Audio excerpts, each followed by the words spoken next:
لله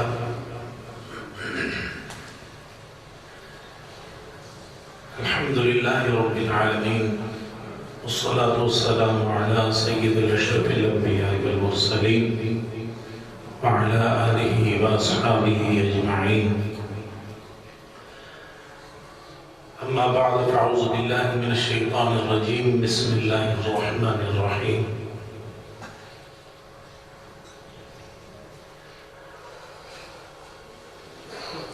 ادعوني أستجب لكم إن الله وملائكته يصلون على النبي يا أيها الذين آمنوا صلوا عليه وسلموا تسليما. السلام عليك يا سيدي يا رسول الله وعلى آلك وأصحابك يا سيدي يا حبيب الله. الصلاة والسلام عليك يا سيدي يا خاتم النبيين وعلى آلك وأصحابك يا سيدي يا رحمة للعالمين. حمد و صلاة کے بعد انتہائی واجبان احترام جمی حضرات، نبی اکرم نور المجسم شفیع معظم سرور کائنات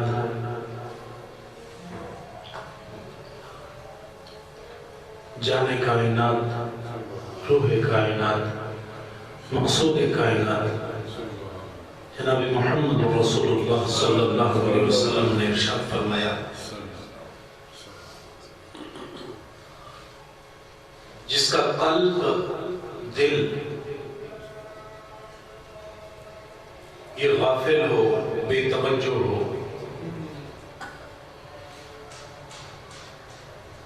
میں اللہ رب الجلال اس کی دعا کو قبول نہیں فرماتا. جو دلی طور پہ حاضر ہو، جس کا قلب حاضر ہو، دلی طور پہ وہ رب الجلال کی بارگاہ میں حاضر ہو، دعا کرنے کے لیے حاضر ہو، اس بارگاہ کی شان کے لائق اس کے سامنے سب جھکا کے نیاز مندی پیش کر رہا ہو، نبی اکرم صلی اللہ علیہ وسلم نے ارشاد فرمایا اللہ رب الجلال اس کی دعا کو قبول فرماتا ہے.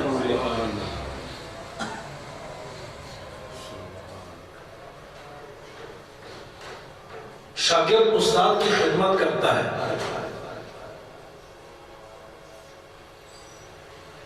خدمت جب شاگرد استاد کی کر لے، اس کے بعد استاد جب دعا دیتا ہے تو اس دعا کو دل سے مانگی ہوئی دعا کہا جاتا ہے، اور یہ کامیابی کا ذریعہ ہوتا ہے. بیٹے نے ماں باپ کی خدمت کی،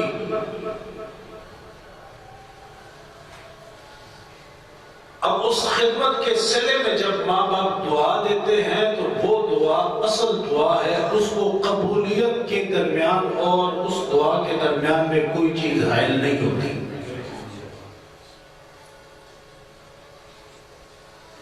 کوئی بزرگ جس کو خدمت کی ضرورت تھی،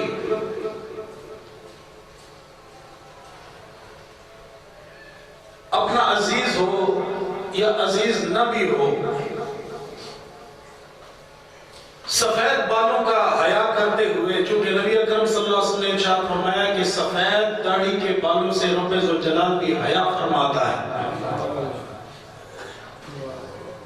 تم نے اس لحاظ سے کہ بھئی چونکہ اس کی سفید ریش کا تو اللہ رب ذوالجلال بھی حیا فرماتا ہے، میں کیوں حیا نہ کروں؟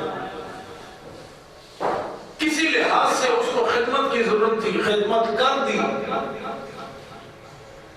تو فرمایا اب جو وہ دعا دے گا تو وہ دعا جو ہوگی وہ دل سے دعا ہوگی، اور اس دعا اور قبولیت کے درمیان میں کوئی چیز حائل نہیں ہے.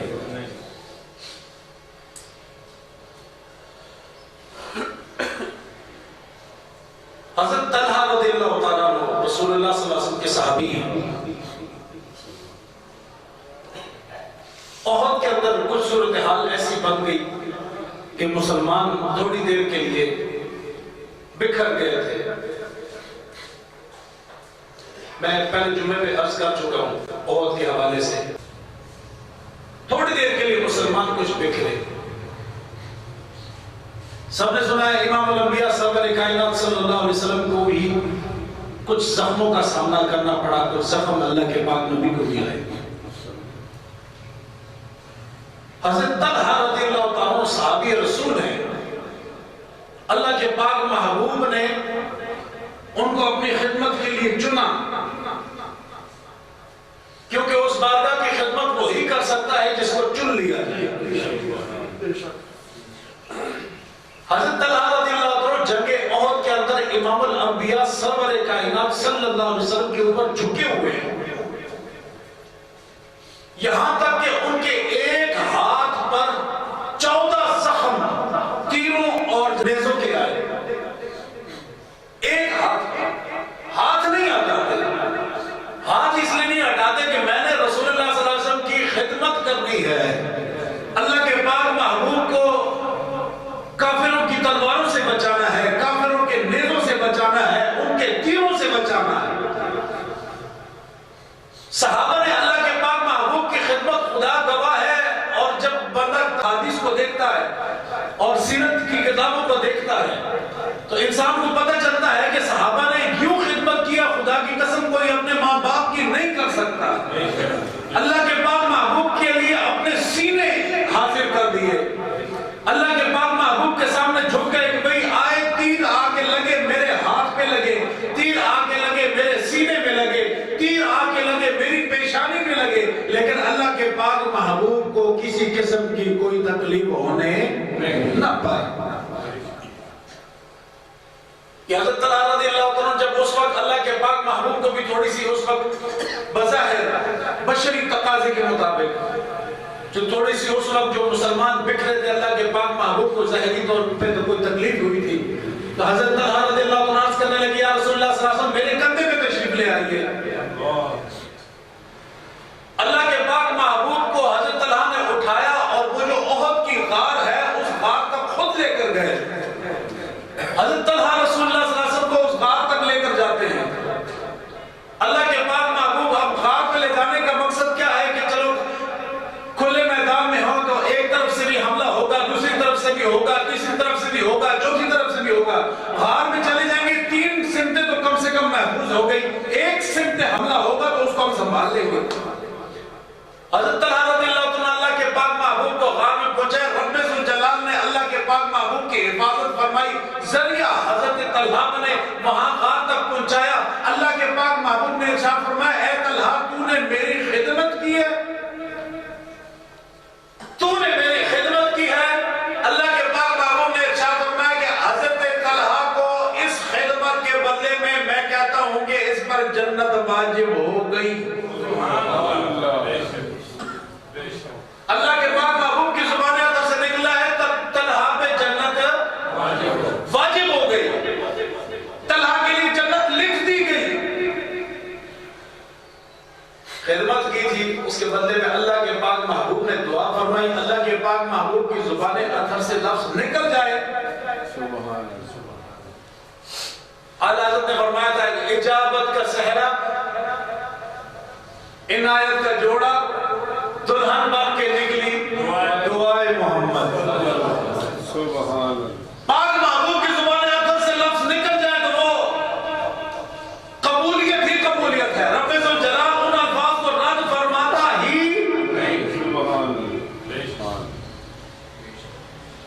اللہ کے پاک محبوب نے ارشاد فرمایا کہ طلحہ نے اپنے لیے جنت واجب کر دی ہے. خدمت کی تھی، اس کے بدلے میں پاک محبوب دعا فرمایا. بتانے کا مقصد یہ ہے کہ بھئی یہ خاص نہیں ہے پاک محبوب کے لیے.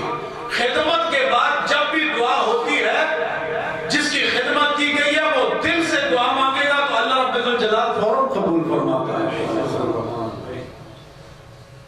یہ تو ایک مثال ہے. حضرت سعد بن ابی وقاص رضی اللہ عنہ جنگ کے میدان میں، یہ وہ صحابی ہیں جنہوں نے سب سے پہلے تیر چلایا تھا دین اسلام کی خاطر، دین اسلام کی خدمت کے لیے سب سے پہلے تیر چلایا تھا. اور کیا شان ہے حضرت سعد بن ابی وقاص رضی اللہ عنہ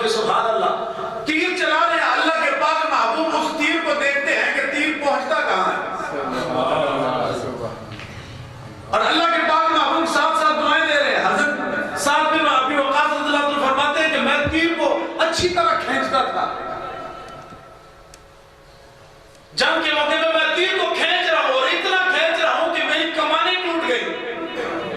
کیوں؟ پیچھے سے مجھے دعائیں مل رہی ہیں رسول اللہ صلی اللہ علیہ وسلم کی زبان اندر سے. پاس سے کوئی گزرتا کسی کے پاس تیر ہوتا, اللہ کے پاک محبوب ارشاد فرماتے ہیں کہ بھائی اپنے تیر سعد بن ابی وقاص کو دے دو. ساتھ چلائے گا تیر. یہاں تک اللہ کے پاک محبوب کے پاس جتنے تیر موجود تھے سارے کے سارے میرے پاس رکھے. اور اللہ کے پاک محبوب دعا دے رہے ہیں کہ کہتے الفاظ کیا ہے؟ اللہ کے پاک محبوب ارشاد فرماتے ہیں ایسا تجھ پر میری ماں بھی قربان, تجھ پر میرا باپ بھی قربان, تیر چلاتا رہو, چلاتے رہو تیر. اور الفاظ کیا کہے گا؟ تجھ پر میری ماں بھی قربان, تجھ پر کون کہہ رہا ہے؟ سبحان اللہ, جس کے لیے پاک محبوب ارشاد فرمائے. اس کا مطلب ہے کہ بندہ خاص بندہ ہے, چنا ہوا بندہ. اس پہ میں بات میں آتا ہوں. اللہ کے پاک محبوب نے, یہاں تک میں بیان کر دیتا ہوں کہ اللہ کے پاک محبوب نے دعا دی حضرت صاحب بن ابی وقاص رضی اللہ عنہ کو تیر چلا رہے. اللہ کے پاک محبوب دعا دیتے ہیں اے اللہ ساتھ جب بھی تیر چلائے کفر کے مقابلے میں, جب بھی یہ اپنے نیزے کو کھینچے, تیر کو پھینکے, کبھی بھی اس کا نشانہ خطا نہ جائے. اے اللہ جب بھی یہ تیر پھینکے لازمی یا کسی کو زخمی کرے یا کسی کو قتل کرے. صاحب بن ابی وقاص رضی اللہ عنہ ارشاد فرماتے ہیں خدا کی قسم کبھی بھی میرا تیر خالی نہیں گیا.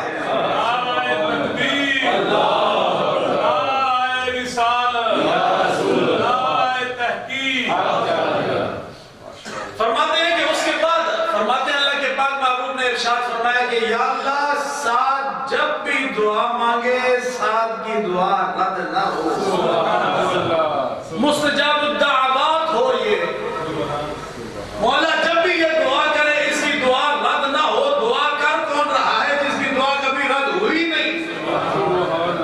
دعا وہ دے رہا ہے جس کی دعا کبھی رد نہیں ہوئی. وہ دعا کر رہا ہے کہ ساتھ جب بھی دعا کرے ساتھ کی دعا رد نہ ہو. تو بتائیں کہ ساتھ کی دعا رد ہو کیسے سکتی ہے جب دعا کرنے والا امام الانبیاء ہے جس کی دعا رب کبھی رد فرماتا.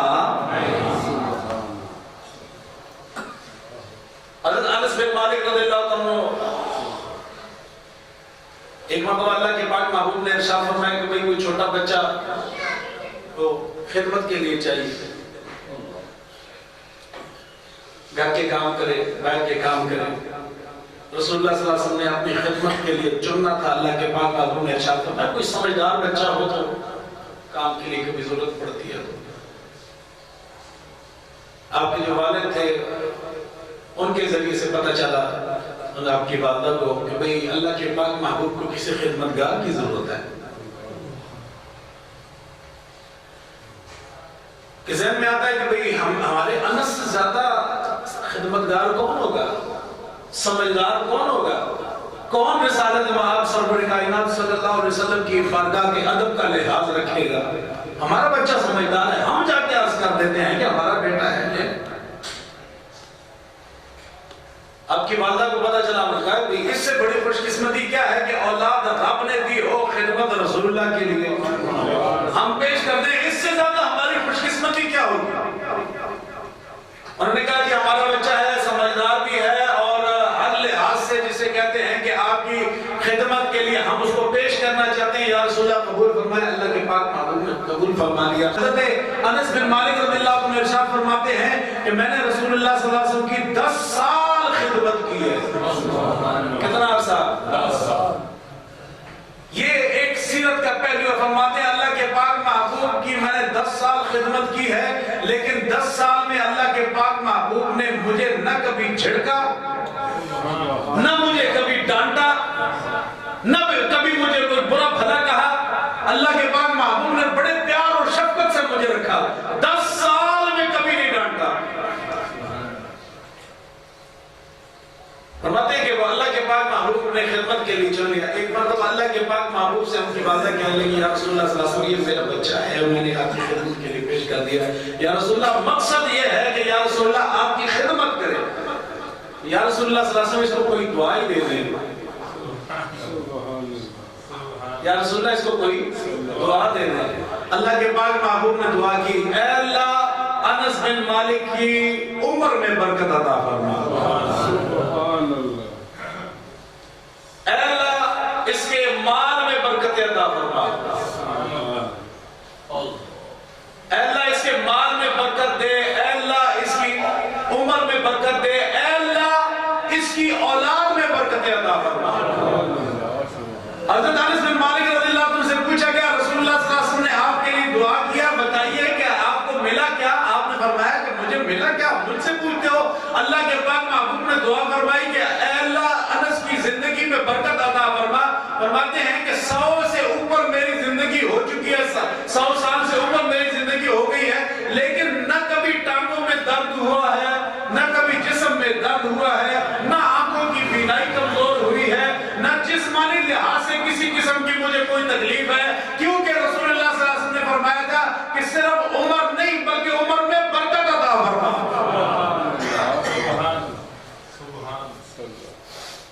کہتے ہیں جی آپ کو کیا اگلے رزق کے لحاظ سے مالی لحاظ سے برکت عطا فرماتے ہیں. ساری دنیا جب کھجوروں کا یا جناب کوئی فصل لگاتی ہے تو سال میں ایک مرتبہ فصل ملتی ہے اس کا پھل ملتا ہے. ساری دنیا کو سال میں ایک مرتبہ فصل کا پھل ملتا ہے. محنت کا جو ہے جو اس نے بیج پھینکا تھا اس کا پھل ملتا ہے اور اس کو جناب وہ کھجوریں اگر لیتا ہے تو سال میں ایک مرتبہ لیتا ہے. لیکن رسول اللہ صلی اللہ علیہ وسلم کی دعا مبارک کی برکت ہے میں سال میں 2 مرتبہ فصل کاٹتا ہوں. مال میں برکت آ رہی ہے. کیوں؟ پاک محبوب نے دعا فرما دی. اولاد میں برکت کہتے ہیں کہ میرے 94 بچے ہو چکے ہیں یعنی کہ بیٹوں کے بیٹے بیٹیوں کے بیٹے میری جو نسل میں جو میری اولاد ہے میرے نواسے پوتے سب ملا کے 94 96 یا اس طرح جو بیان کیے گئے مختلف الفاظ ہیں. یہ اتنی میری اولاد ہو چکی ہے کہ اللہ آگے بھی خیر فرمائے. یہ حضرت انس بن مالک فرماتے ہیں کہ رسول اللہ کی پاک محبوب کی زبان اطہر سے نکلی ہوئی دعا ہے جو میری والدہ نے گزارش کی تھی. پاک محبوب نے دعا دی تھی کہ اے اللہ اس کی اولاد میں برکت دے. فرماتے ہیں 94 بچے ہو چکے ہیں. سبحان اللہ. اپنے بچوں کو اپنے گھر میں کھیلتا ہوا دیکھ رہا ہوں پوتے بھی دیکھ رہا ہوں نواسے بھی دیکھ رہا ہوں اور ابھی میری جو ہے نا صحت بھی ٹھیک ہے. کیوں؟ پاک محبوب کریم صلی اللہ علیہ وسلم کی زبان اطہر سے نکل گیا ہے کہ اے اللہ اس کی عمر میں برکت دے. صرف عمر نہ دے عمر میں برکت دے. اولاد میں بھی برکت دے مال میں بھی برکت دے. فرماتے مال بھی بڑھ رہا ہے اولاد بھی بڑھ رہا ہے زندگی بھی بڑھ رہی ہے. اولاد کو دیکھ رہا ہوں مجھے کوئی تکلیف نہیں. کیوں؟ پاک محبوب کی زبان اطہر سے الفاظ نکل گئے تھے برکتیں دے برکتیں سمیٹ رہا ہوں. تو یہ خدمت ہے جس نے خدمت کی اس کو مل جاتا ہے وہ لے لیتا ہے. سب سے بڑا جو مسئلہ ہوتا ہے وہ اپنی میں کو ختم کرنا ہوتا ہے. میں نے ایک بزرگوں کے متعلق پیچھے پڑھ رہا تھا کہ پیر تھے پیر لیکن پیر میں بھی فرق ہے اس وقت کے پیروں میں اور آج کے پیروں میں. اللہ ماشاءاللہ آج بھی تگڑے ہیں. ہمارے پاس مدارس کے اندر شعبان کے اندر چھٹیاں ہو جاتی ہیں. اب بھی مدارس کے اندر جناب شعبان کے مہینے میں چھٹیاں ہو جاتی ہیں. رمضان شریف کا مہینہ چھٹیاں جب اگلا مہینہ اس کے اندر نیا کورس شروع ہوتا ہے رمضان شریف کے بعد. تو رمضان شریف سے پہلے جب صاحب چھٹی دے گئے بزرگوں نے پوچھا بتاؤ بیٹا چھٹیاں ہو گئی؟ جی چھٹیاں ہو گئی. اچھا سب چلے گئے گھر؟ جی چلے گئے.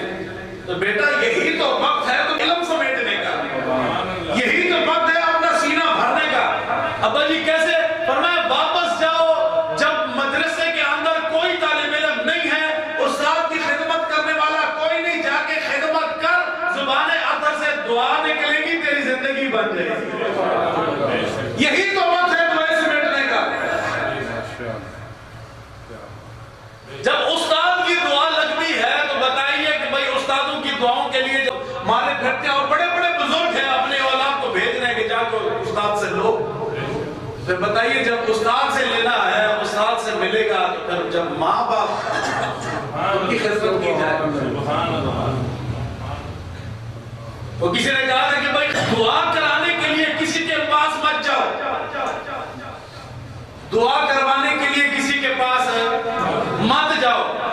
اپنا عمل اور اپنا کردار ایسا کر دو, اپنا زندگی گزارنے کا سلیقہ طریقہ ایسا کر دو کہ جو بھی بزرگ ہو اس کی زبان سے تمہارے لیے دعا نکل جائے, اللہ رب الجلال اس دعا کو رد نہیں کرتا.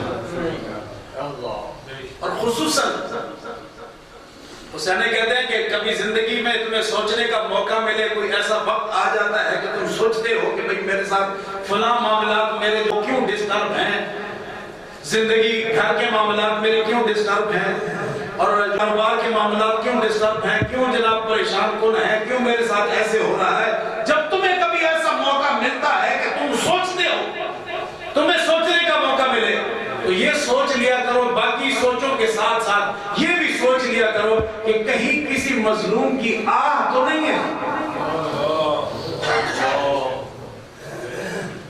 کسی مظلوم کی, کیونکہ خاموش زبان سب سے خطرناک ہوتی ہے. کیونکہ جب تک بندہ بول رہا ہوتا ہے قدرت خاموش ہوتی ہے. بندہ جواب دینے کے قابل ہوتا ہے تو قدرت خاموش ہوتی ہے, لیکن جب بندہ خاموش ہو جاتا ہے تو اب قدرت اس کا انتقام بھی لیتی ہے, جواب بھی دیتی ہے. مظلوم کی آہ سب سے خطرناک ہے, مظلوم کی آہ سب سے خطرناک ہے. اگر ماں مظلوم ہو جائے اور باپ مظلوم ہو جائے تو پھر اندازہ لگائیں کہ اس کا دعا کہاں پہنچتی ہوگی, دعائیں زبر کہاں پہنچتی ہوگی. ایک جگہ میں نے پڑھا کہ کبھی ایسا ہوتا ہے گھر کے اندر بچہ شرارت کر رہا ہوتا ہے, ماں کی زبان سے نکل جاتا ہے کہ بیٹا اللہ تجھے غرق کرے. گھر کے اندر چھوٹا بچہ ہے, ماں دل سے نہیں کہہ رہی ہے, زبان سے صرف کہہ رہی ہے تو مان جائے.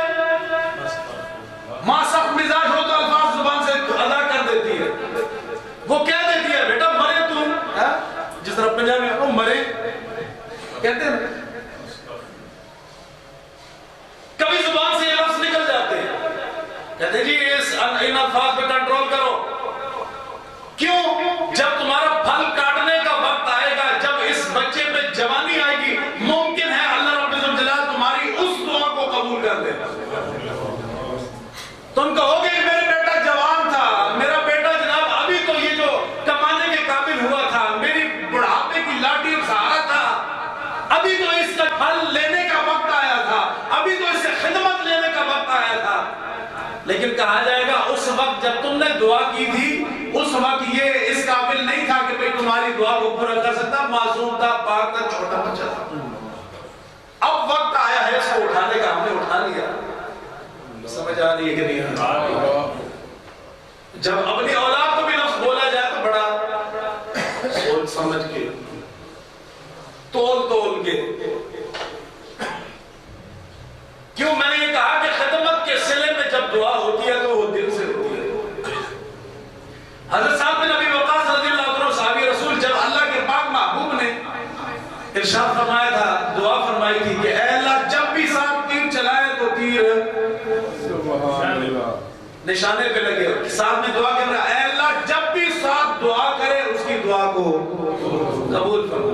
حضرت سعد بن ابی وقاص رضی اللہ عنہ ارشاد فرماتے ہیں کہ پاک محبوب نے جب سے دعا فرمائی اس دن کے بعد جب بھی میں نے تیر چلایا ہے کبھی بھی میرا تیر خالی نہیں گیا, ہمیشہ اپنے نشانے پہ لگتا ہے, یا کوئی زخمی ہوتا ہے یا کوئی اس سے مردہ ہوتا. اور اے اللہ جب بھی ساتھ دعا مانگے اس کی دعا قبول ہو. حضرت عمر رضی اللہ عنہ کے دور کے اندر کسی نے حضرت عمر رضی اللہ عنہ کو خط بھیجا, وہ خط آتا ہے، حضرت عمر رضی اللہ عنہ نے جب خط کھولا اس خط کے اندر لکھا تھا کہ ہمارے علاقے کے جہاں پہ حضرت سعد بن ابی وقاص رضی اللہ عنہ گورنر ہے، ایک تو یہ ہے کہ حضرت سعد بن ابی وقاص رضی اللہ عنہ جنگ کا اعلان فرماتے ہیں، جہاد کا اعلان فرماتے ہیں، خود نہیں جاتے ہیں، اب کوئی الزام لگا رہا ہے۔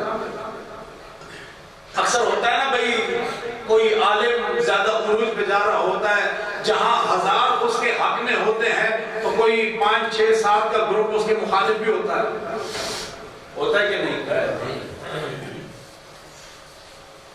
اللہ کے پاک محبوب نے ارشاد فرمایا جب حرم کے سامنے جاؤ، خانہ کعبہ کے سامنے جاؤ، اس پہ پہلی نظر پڑے تو اس وقت دعا کرو، اے اللہ کہ جب بھی میں دعا کروں میری دعا قبول ہو، میں مستجاب الدعوات ہو جاؤں، میری دعا قبول ہو۔ لیکن یہ اس دور میں ٹھیک تھا، آج تو دور اگر یہ دعاؤں کو ذرا موقع ہے، اگر مستجاب الدعوات ہو بھی گیا تو پھر محلت ہی خیر نہیں، اور کوئی نبی نہ نبی مولوی صاحب بھی خیر نہیں۔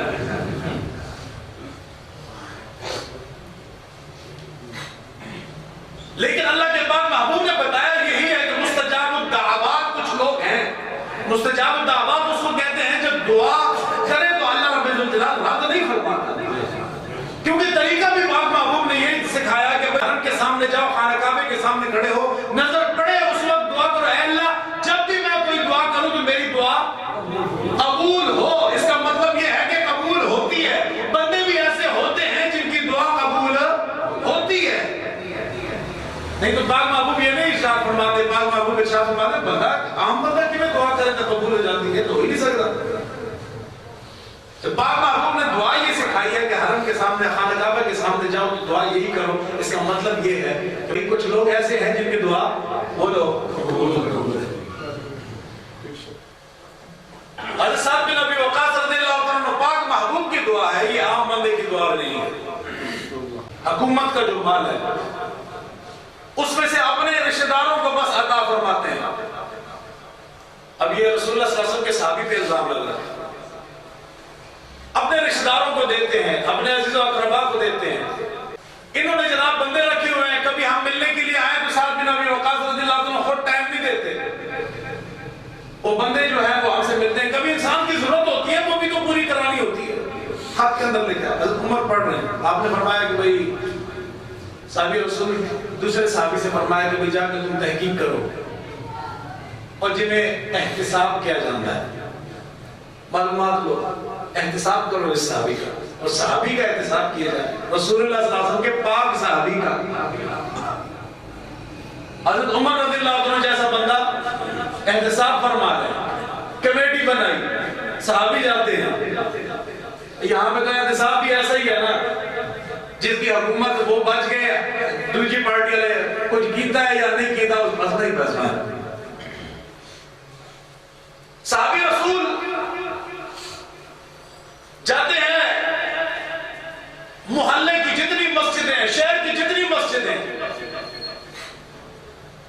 سب سے پہلے حضرت سعد بن ابی وقاص رضی اللہ عنہ کے پاس جا کے کہتے ہیں کہ اے سعد آپ کے بارے میں خط آیا، حضرت امیر المومنین نے مجھے بھیجا ہے، فرمایا کہ معلومات لو، جہاد پہ خود جاتے نہیں، ہمیں بھیج دیتے ہیں، مال جو ہے جناب سرکاری مال جو ہے وہ اپنے عزیز و اقربا میں تقسیم کرتے رہتے ہیں، خود وقت دیتے نہیں ہیں، بتائیے کیا معاملہ ہے؟ انہوں نے کہا بھئی آپ خود جائیں، تمام مسجدوں میں پھریں، جا کے حالات دیکھیں، اور لوگ سب مجھے جانتے ہیں، لیکن میں آپ کے ساتھ نہیں جاؤں گا، اس لیے نہیں جاؤں گا کہ شاید کچھ لوگ میری وجہ سے میرے خلاف گواہی دینے سے کترائیں، میری وجہ سے میرے خلاف گواہی دینے سے ڈریں، اس لیے آپ جو معلومات۔ آپ نے فرمایا نہیں میں صحابی رسول ہوں، میں تمہارا لحاظ کیوں کروں گا؟ جب احتساب کرنے آیا ہوں تو احتساب کروں گا، جب تمہارے بارے میں تحقیق کرنی ہے تو تحقیق کرنی ہے، ناراض ہو یا راضی ہو میں تو رب کو راضی کرنا ہے، رب کے رسول کو راضی کرنا ہے۔ آپ ساتھ چلیں گے، مسجد میں پوچھتے ہیں ہاں بھائی ان کو جانتے ہو؟ انہوں نے کہا ہاں جی یہ گورنر ہے۔ کیا نام ہے ان کا؟ جی یہ صحابی رسول ہیں، حضرت سعد بن ابی وقاص رضی اللہ عنہ کا نام ہے۔ ان کے بارے میں کیا کہتے ہو؟ کسی نے خط بھیجا ہے اور یہ الزام لگائے ہیں۔ لوگوں نے کہا توبہ استغفار توبہ استغفار، یہ کیسے ہو سکتا ہے؟ صحابی رسول یہ تو بہت نیک آدمی ہے، اپنا سب کچھ لٹا دیتے ہیں، جس وقت ہم چاہتے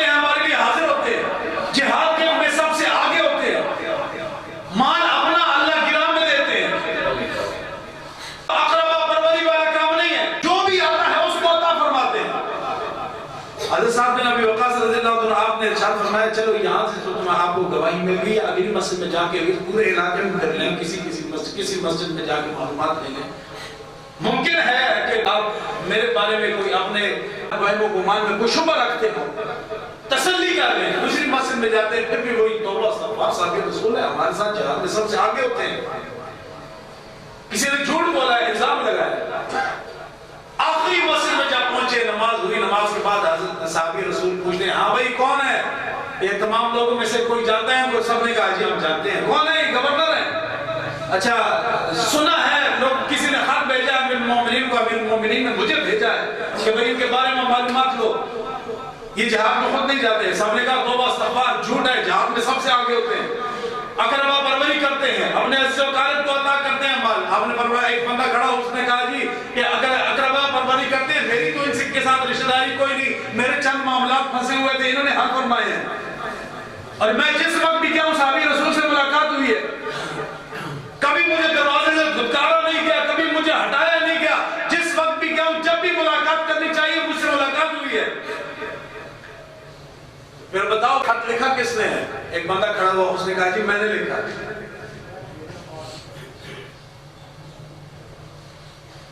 پورا جو علاقہ ہے وہ ایک طرف، ایک بندہ ایک طرف، تم کیا کہتے ہو اس خط کے بارے میں؟ اس نے کہا جی خط میں نے لکھا ہے، اس کے اندر فلاں فلاں چیز میں نے لکھی ہے، میں نے ان کی مخالفت میں لکھی ہے، مجھے ان سے بغض تھا، میں نے اس لیے لکھا ہے۔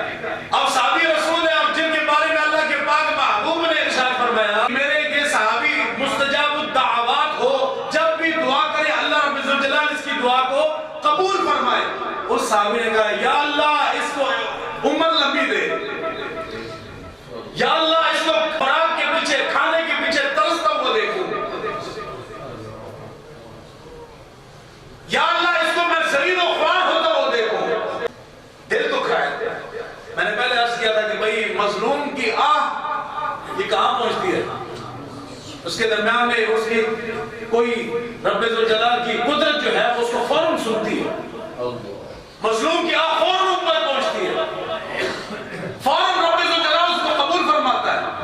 اب صحابی رسول پہ جب الزام لگا، جو پاک صاف صحابی ہے، جس میں اس وقت کے حساب سے جو الزامات تھے اس لحاظ سے کسی قسم کا کوئی کھوٹ نہیں تھا، دل سے پاک تھے، لوگ کہتے ہیں ہم نے دیکھا بوڑھا ہو گیا تھا اور گلیوں میں لوگوں سے مانگتا تھا کوئی ایک روٹی دے دو، اناج کے پیچھے ترستا ہوا دیکھا گیا۔ اے اللہ اس کو ذلیل و خوار نہیں کرنا، ذلیل کیسے ہوا کہ 150 سال سے اوپر عمر ہو چکی ہے، اور گلیوں سے جب عورتیں گزرتی ہیں تو عورتوں کے ہاتھ پکڑ لیتے ہیں، عورتیں گالیاں دیتی ہیں، اس کو جوتیاں مارتی، اس کو برا بھلا کہتی، یہاں تک کہ نوجوان پاس سے گزرتے وہ بھی اس کو لاتے مارتے، برا بھلا کہتے، وہ کہتے بھئی اوئے اور میں نے کچھ بھی نہیں کیا، صحابی رسول کی آہ لی تھی، صحابی رسول نے مجھے بد دعا دی تھی، ان کی آہ لی تھی، وہی آہ مجھے آج ذلیل و خوار کر رہی ہے۔ تو بتانے کا مقصد یہ ہے کہ آہ یہ بہت خطرناک چیز ہے، اگر وہی آہ ماں باپ کے دل سے نکل جائے، وہی آہ اگر ماں باپ کے دل سے نکل جائے تو زندگی خوار ہو جاتی ہے، آخرت بھی خوار ہو جاتی ہے۔ اگر اپنا کوئی محلے کا بزرگ ہے اس کو ادب احترام کی ضرورت ہے، ملتا انسان کو خدمت کے صلے میں ہے، ملتا خدمت کے صلے میں ہے، استاد کی خدمت کی، استاد نے دعا دی، محنت کر کے پڑھا تھا یا نہیں پڑھا تھا، خدمت کے صلے میں علم ضرور نصیب ہوگا، ناکام نہیں جائے گا۔ آپ نے کبھی ایسا دیکھا کوئی شاگرد تھا، اس نے استاد کی خدمت بھی کی، استاد کے سامنے کبھی سر نہیں اٹھایا، استاد کی کبھی بے ادبی نہیں کی، استادوں کے سامنے ہمیشہ اپنے سر کو جھکا کے رکھا، کبھی ایسا مجھے کوئی بندہ بتا دے کہ ادب احترام کیا ہو اور علم حاصل نہ ہوا ہو؟ نالائق سے نالائق طالب علم ہو، آخری سیٹ پہ بیٹھتا ہو، استاد کا ادب کرتا ہو، کبھی ایسا نہیں ہو سکتا کہ چنگی نوکری بھی نہ لبھی ہوئے تے پاس بھی نہ ہویا ہوئے۔ وہ بیٹا جس نے ماں باپ کی خدمت کی، ماں باپ نے اس کو دعا دی، مجھے بتا دیجئے کوئی ایسا بیٹا جس کو ماں باپ نے دعا دی اور وہ خوار ہو رہا ہو؟ ایسا نہیں ہو سکتی. کسی بزرگ نے دعا دی ہو, پیر نے دعا دی ہو, پیر کی خدمت کی ہو, دعا ملی ہو اور وہ ذلیل و خوار ہو رہا ہو, نہیں, بلکہ ماں باپ کی خدمت کرو. اب وہ خدمت کے صلے میں جب ان کی زبان سے نکلے گا نا کہ مولا کریم یہ بیٹا میری بڑی خدمت کرتا ہے, مولا کریم اس کو فلاں شان عطا فرما, اے اللہ اس کی زندگی میں برکتیں دے, اس کے گھر بار میں برکتیں دے, اس کے مال میں برکتیں دے, ساری دعائیں اللہ رب الجلال قبول فرما کے رحمتیں بھی اس کی جھولی میں ڈالے گا, مال بھی اس کی جھولی میں ڈالے گا, عزتیں بھی اس کی جھولی میں ڈالے گا. کیونکہ ماں نے دعا کی تھی, باپ نے دعا کی تھی, استاد نے دعا کی تھی, تو صلہ کیا ہے؟ خدمت کا. کس کا؟ خدمت کا. اللہ رب الجلال ہمیں یہ باتیں سمجھنے کی توفیق نصیب فرمائے.